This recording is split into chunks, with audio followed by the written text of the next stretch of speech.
the August bounce back a blip, or is it the start of a trend? Here's your Toronto real estate market update. Some key metrics reversed multiple month trends and made the real estate market seem not so bad after a pretty dismal June and July.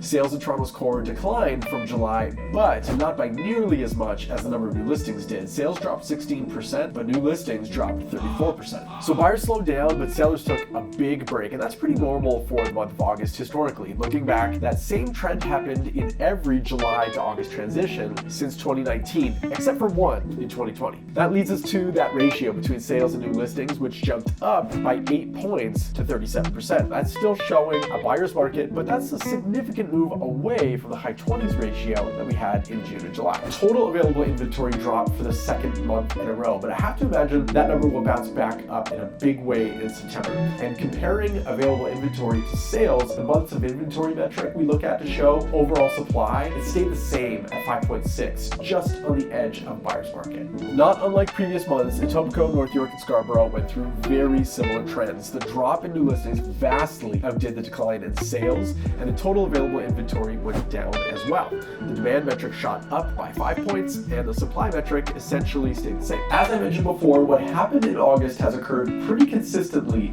in all the previous Augusts as well, but the past few years haven't exactly been typical real estate years. So was August a regression to the mean, or was July a bottoming out of sorts, and August marks the first month of market turnaround? You see, June and July both had interest rate cuts, but neither seemed to move the needle at all with respect to buyer activity. It's possible that the timing of these cuts coincided with the beginning of typical market slowdowns that we see in summer months. But it's also likely that the cuts, a quarter point each, weren't significant enough to get buyers active again. But everyone was anticipating the third rate cut. That just happened the other day, and all the talk is that there are more rate drops to happen by the end of the year. My guess is that there's renewed optimism by buyers and that the fall will be a pretty active real estate market. What I'm curious to find out though is whether supply will continue to outstrip demand even with renewed buyer activity. I believe there are a lot of terminated listings from the summer that will get relisted between September and October. I'm Harnish, Toronto Real Estate Navigator with Bosley Real Estate. Thank you so much for your time. I appreciate you watching. If you're catching this on YouTube, it would thrill me if you would like this video,